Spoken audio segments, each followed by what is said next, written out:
ইবলিস, সে বলল, যেহেতু তুমি এ আদমের জন্যই আমাকে পথভ্রষ্ট করলে, তাই আমিও এদের গুমরাহ করার জন্য অবশ্যই তোমার প্রদর্শিত প্রতিটি সরল পথের বাঁকে বাঁকে ওত পেতে বসে থাকব। অতঃপর তাদের পথভ্রষ্ট করার জন্য আমি তাদের কাছে অবশ্যই আসব তাদের সামনের দিক থেকে, তাদের পেছন দিক থেকে, তাদের ডান দিক থেকে, তাদের বাঁ দিক থেকে। ফলে তুমি এদের অধিকাংশ লোককেই তোমার নিয়ামতের প্রতি কৃতজ্ঞতা আদায়কারী হিসেবে দেখতে পাবে না। হে আদমের সন্তানরা, শয়তান যেভাবে তোমাদের পিতামাতাকে জান্নাত থেকে বের করে দিয়েছে, তেমনি করে তোমাদেরও সে যেন প্রতারিত করতে না পারে। শয়তান তাদের উভয়ের দেহ থেকে তাদের পোশাক খুলে ফেলেছিল, যাতে করে তাদের উভয়ের গোপন স্থানসমূহ উভয়ের কাছে উন্মুক্ত হয়ে পড়ে। মূলত সে নিজে এবং তার সঙ্গী সাথীরা তোমাদের এমন সব স্থান থেকে দেখতে পায় যেখান থেকে তোমরা তাদের দেখতে পাও না। যারা আমাকে বিশ্বাস করে না, তাদের জন্য শয়তানকে আমি অভিভাবক বানিয়ে দিয়েছি। সূরা আল হিজর। সে বলল, হে আমার মালিক, তুমি যেভাবে আজ আমাকে পথভ্রষ্ট করে দিলে, আমিও তোমার শপথ করে বলছি, আমি মানুষদের জন্য পৃথিবীতে তাদের গুনাহের কাজসমূহ শোভন করে তুলব এবং তাদের সবাইকে আমি পথভ্রষ্ট করে ছাড়ব। তবে তাদের মধ্যে যারা তোমার খাঁটি বান্দা, তাদের কথা আলাদা। আল্লাহ তাআলা বললেন, পরীক্ষা নিরীক্ষার মাধ্যমে এটাই আমার কাছ পর্যন্ত পৌঁছানোর সহজ সরল পথ। হ্যাঁ, এই গোমরা মানুষদের মধ্যে যারা তোমার অনুসরণ করবে, তারা ছাড়া আমার যারা খাঁটি বান্দা, তাদের উপর তোমার কোনো আধিপত্য চলবে না। আর অবশ্যই জাহান্নাম হচ্ছে তাদের সবার প্রতিশ্রুত আশ্রয়। সূরা আজ-যখরুফ। রহমান রহিম আল্লাহ তাআলার নামে। যে ব্যক্তি দয়াময় আল্লাহ তাআলা স্মরণ থেকে মুখ ফিরিয়ে নেয়, আমি তার জন্য একটি শয়তান নিয়োজিত করে দিই, তারপর সেই সর্বক্ষণ তার সাথী হয়ে থাকে। তারাই অতঃপর তাদের আল্লাহ তাআলার পথ থেকে দূরে সরিয়ে রাখে, অথচ তারা নিজেরা মনে করে তারা বুঝি সঠিক পথের উপরই রয়েছে। যখন এই ব্যক্তি কিয়ামতের দিন আমার সামনে হাজির হবে, তখন তার সাথী শয়তানকে দেখে সে বলবে, হায়, কত ভালো হতো যদি আজ আমার ও তোমার মাঝে দুই উদয়াচলের ব্যবধান থাকত। তুমি কত নিকৃষ্ট সাথী ছিলে আমার। বলা হবে, যখন তোমরা শয়তানকে সাথীরূপে গ্রহণ করে নিজেদের উপর জুলুম করেছিলে, তখন আজও তোমরা এই আযাবে একজন আরেকজনের অংশীদার হয়ে থেকো। হে নবী, তুমি বলো, আজ এগুলো তোমাদের কোনো রকম উপকারই দেবে না। সূরা বাকারা। শয়তান সব সময় তোমাদের অভাব অনটনের ভয় দেখাবে এবং সে নানাবিধ অশ্লীল কর্মকাণ্ডের আদেশ দেবে। আর আল্লাহ তাআলা তোমাদের তার কাছ থেকে অসীম বরকত ও ক্ষমার প্রতিশ্রুতি দিচ্ছেন এবং সেদিকেই তিনি তোমাদের ডাকছেন। আল্লাহ তাআলা প্রাচুর্যময় ও সম্যক অবগত। হে ইমানদার লোকেরা, তোমরা পুরোপুরি ইসলামের ছায়াতলে এসে যাও এবং কোনো অবস্থায় অভিশপ্ত শয়তানের পদাঙ্ক অনুসরণ করো না, কেননা শয়তান হচ্ছে তোমাদের প্রকাশ্যতম দুশমন। হে মানুষ, তোমরা শয়তানের পদাঙ্ক অনুসরণ করো না, কেননা সে হচ্ছে তোমাদের খোলাখুলি দুশমন। শয়তানের কাজ হচ্ছে সে তোমাদের সব সময় পাপ ও অশ্লীল কাজের আদেশ দেয়, যাতে করে আল্লাহ তাআলার নামে তোমরা এমন সব কথা বলতে শুরু করো যা সম্পর্কে তোমরা কিছুই জানো না। হে ইমানদার লোকেরা, তোমরা পুরোপুরি ইসলামের ছায়াতলে এসে যাও এবং কোনো অবস্থায় অভিশপ্ত শয়তানের পদাঙ্ক অনুসরণ করো না, কেননা শয়তান হচ্ছে তোমাদের প্রকাশ্যতম দুশমন। সূরা আল আরাফ। কখনো যদি শয়তানের কুমন্ত্রণা তোমাকে প্ররোচিত করে, সাথে সাথেই তুমি আল্লাহ তাআলার কাছে আশ্রয় চাও। অবশ্যই তিনি সবকিছু শোনেন এবং সবকিছু জানেন। আল্লাহ তাআলাকে যারা ভয় করে, তাদের যদি কখনো শয়তানের পক্ষ থেকে কুমন্ত্রণা স্পর্শ করে, তবে তারা সাথে সাথেই আত্মসচেতন হয়ে পড়ে। তৎক্ষণাৎ তাদের চোখ খুলে যায়। তাদের কাফের ভাই বন্ধুরা তাদের বিদ্রোহের পথে টেনে নিয়ে যেতে চায়, অতঃপর তারা চেষ্টার কোনো ত্রুটি করে না। অতঃপর শয়তান তাদের দুজনকেই কুমন্ত্রণা দিল যেন সে তাদের নিজেদের লজ্জাস্থানসমূহ, যা তাদের পরস্পরের কাছ থেকে গোপন করে রাখা হয়েছিল, প্রকাশ করে দিতে পারে। সে তাদের আরো বলল, তোমাদের মালিক তোমাদের এই গাছটির কাছে যাওয়া থেকে তোমাদের যে বারণ করেছেন, তার উদ্দেশ্য এছাড়া কিছুই নয় যে সেখানে গেলে তোমরা উভয়ই ফেরেশতা হয়ে যাবে, অথবা এর ফলে তোমরা জান্নাতে চিরস্থায়ী হয়ে যাবে। সে তাদের কাছে কসম করে বলল, আমি অবশ্যই তোমাদের উভয়ের জন্য তোমাদের হিতাকাঙ্ক্ষীদের একজন। এভাবে সে এদের দুজনকেই প্রতারণার জালে আটকে ফেলল। অতঃপর একসময় যখন তারা উভয় সে গাছ ও তার ফল আস্বাদন করল, তখন তাদের লজ্জাস্থানসমূহ তাদের উভয়ের সামনে খুলে গেল। সাথে সাথে তারা জান্নাতের বিভিন্ন লতাপাতা নিজেদের উপর জড়িয়ে নিজেদের গোপন স্থানসমূহ ঢাকতে শুরু করল। তাদের মালিক তখন তাদের ডাক দিয়ে বললেন, আমি কি তোমাদের উভয়কে এই গাছটির কাছে যাওয়া থেকে নিষেধ করিনি? এবং আমি কি তোমাদের কথা বলে দেইনি যে শয়তান হচ্ছে তোমাদের উভয়ের প্রকাশ্য দুশমন? নিজেদের ভুল বুঝতে পেরে তারা দুজনেই বলে উঠল, হে আমাদের মালিক, আমরা আমাদের নিজেদের উপর জুলুম করেছি। তুমি যদি আমাদের মাফ না করো তাহলে অবশ্যই আমরা চরম ক্ষতিগ্রস্তদের দলে সামিল হয়ে যাব। আল্লাহ তাআলা বললেন, এবার তোমরা সবাই এখান থেকে নেমে যাও। আজ থেকে তোমরা ও শয়তান চিরদিনের জন্য একে অপরের দুশমন।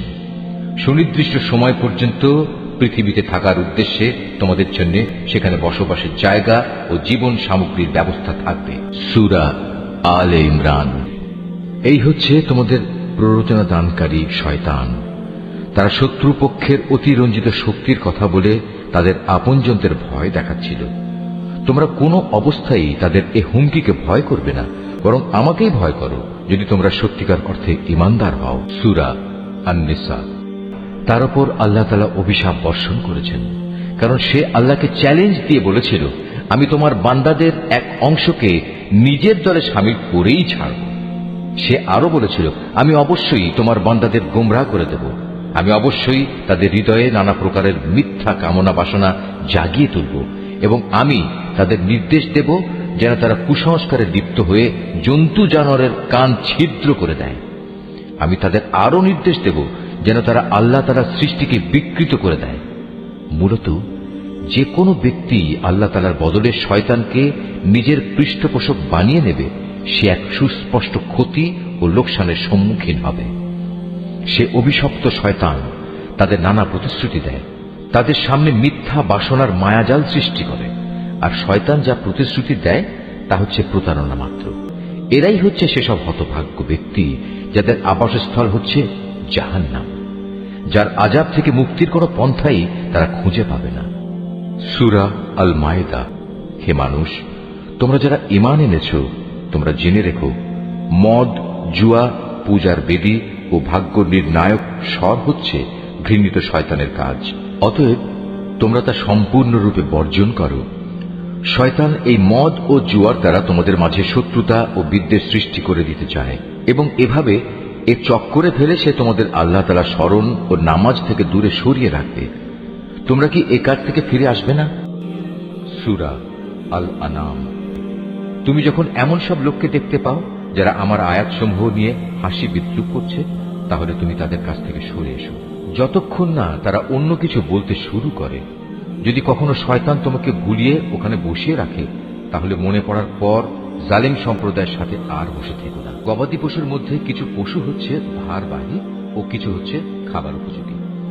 আল্লাহ তাআলা যা তোমাদের দান করেছেন তা তোমরা খাও, এবং এ পর্যায়ে কখনো শয়তানের পদাঙ্ক অনুসরণ করো না, কেননা সে হচ্ছে তোমাদের প্রকাশ্য দুশমন। সূরা বনী ইসরাঈল। হে নবী, আমার বান্দাদের বলে দাও তারা যেন কথা বলার সময় এমন সব কথা বলে যা উত্তম, কেননা শয়তান খারাপ কথা দ্বারা তাদের মাঝে বিভেদ সৃষ্টির উস্কানি দেয়, আর শয়তান তো হচ্ছে মানুষের প্রকাশ্য দুশমন।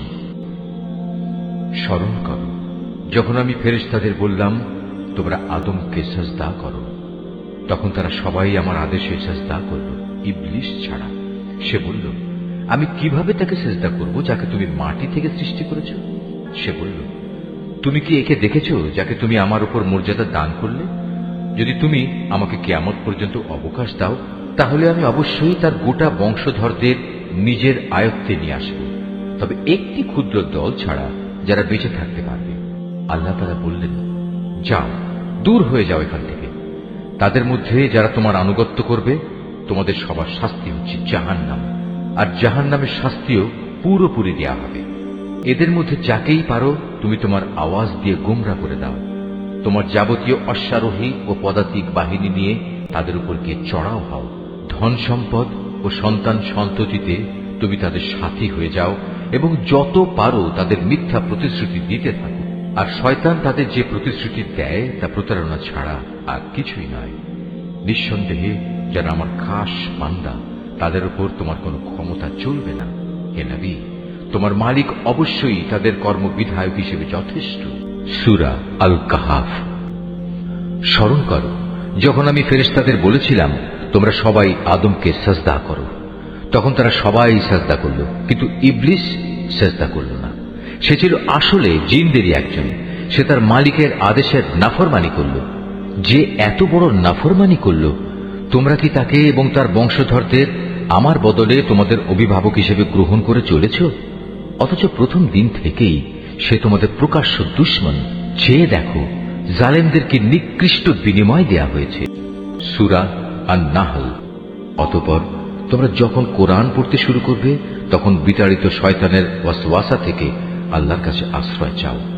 যারা আল্লাহর উপর ঈমান আনে এবং যাবতীয় কার্যকলাপে তাদের মালিকের উপর ভরসা করে, তাদের উপর শয়তানের কোনোই আধিপত্য নেই।